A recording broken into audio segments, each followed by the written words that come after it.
Olá, meus queridos! Eu retornei para a gente fazer a correção dos exercícios que eu havia postado para vocês. Vamos lá? O primeiro exercício que eu deixei para vocês é o da página 6, que é um exercício de múltipla escolha, que está perguntando o seguinte: sobre o populismo, analise as afirmativas a seguir. A1 tem como principal característica a tomada de medidas voltadas às camadas populares? Sim, essa é a principal característica do populismo. A2, na América Latina, apenas o Brasil não teve governo de caráter populista? Não, essa está errada. Vargas era populista.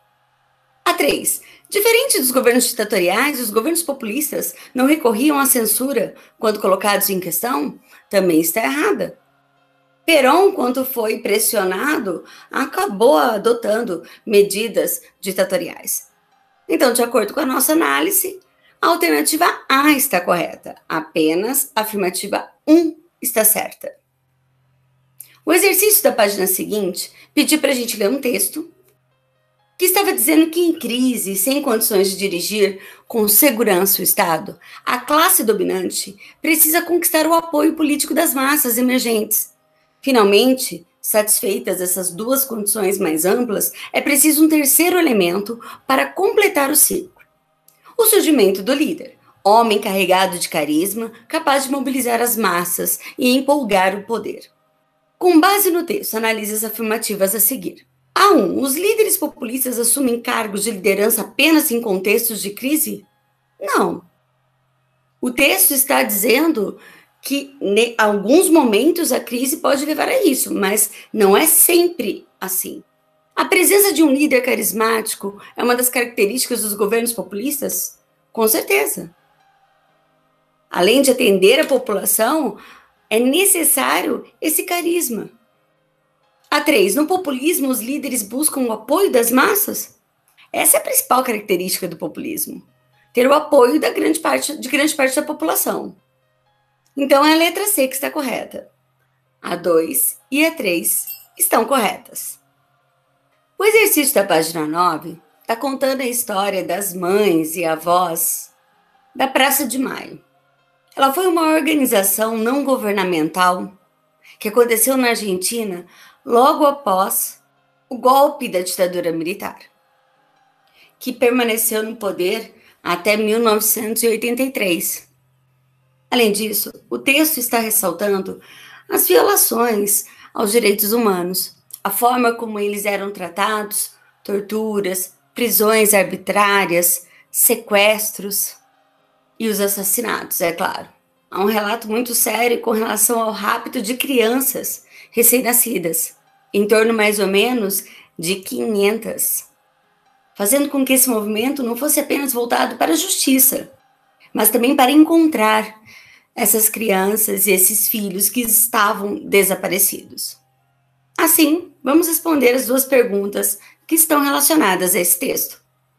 Quais são os objetivos dos movimentos Mães da Praça de Maio e Avós da Praça de Maio? Essas mães e essas avós desejavam encontrar os seus filhos e netos, saber do paradeiro deles. Além disso, desejavam justiça às vítimas que haviam sofrido com a ditadura militar e o desejo de que isso não acontecesse novamente na Argentina. O que foi constatado por meio das investigações do movimento A Voz da Praça de Maio? Essa era a questão número 2. Foi constatado que em torno de 30 mil pessoas desapareceram e que 500 crianças foram sequestradas e suas identidades foram alteradas. Depois eu deixei os exercícios da página 13. Cite as principais características dos governos populistas, utilizando como exemplo os governos de Cárdenas, no México, e de Perón, na Argentina. Primeiramente, se a gente for apresentar as características gerais dos governos populistas, eles estão relacionados a governos que se voltam para atender a camada mais pobre. Dessa forma, para manter esse poder e essa característica, eles utilizam da intervenção do Estado na economia e em vários outros setores, com o intuito de manter a ordem. Como, por exemplo, através do controle dos sindicatos, impedindo greves e revoltas.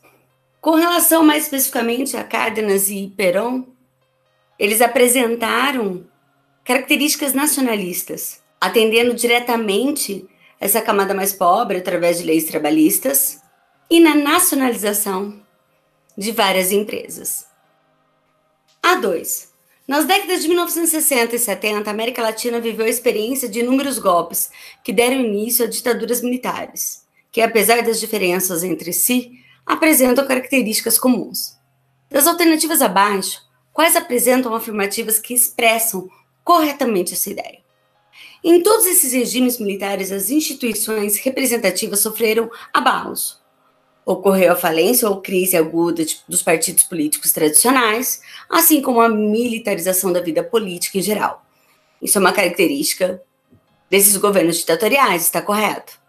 A2. O governo dos Estados Unidos, profundamente envolvido na Guerra Fria no continente asiático, não participou diretamente dos golpes militares ocorridos nessa época na América Latina.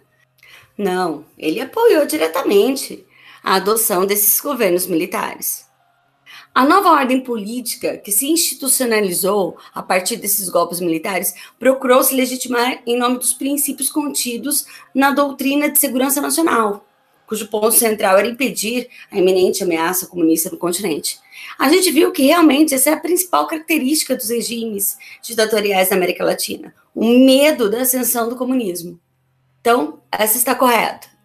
De maneira geral, os novos governos autoritários nascidos desses golpes ocorreu o desmantelamento das organizações sindicais por meio da supressão do direito de greve, da intervenção nos sindicatos, das prisões e assassinatos dos líderes trabalhistas, e não só desses líderes trabalhistas. Essa está correta. Como uma forma de manter o poder, todos aqueles que não aceitassem essa nova doutrina, essa nova forma de governo, era perseguido e muitas vezes assassinado. Então, com relação a essas análises, quais são as alternativas corretas? É a letra D. Apenas a afirmativa 1, 3 e 4 estão corretas. Espero que não tenha ficado nenhuma dúvida. Um abraço, se cuidem e até a próxima aula.